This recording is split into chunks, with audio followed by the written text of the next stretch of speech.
مين اللي هيحاسبه؟ صح. ربنا. صح. يبقى انا هكذب عليك ليه؟ انا هكذب عليك ولا على ربنا؟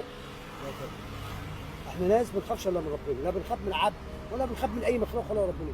ليه؟ انت ما دام انت بينك وبين ربنا عمار ما تخافش من اي مخلوق.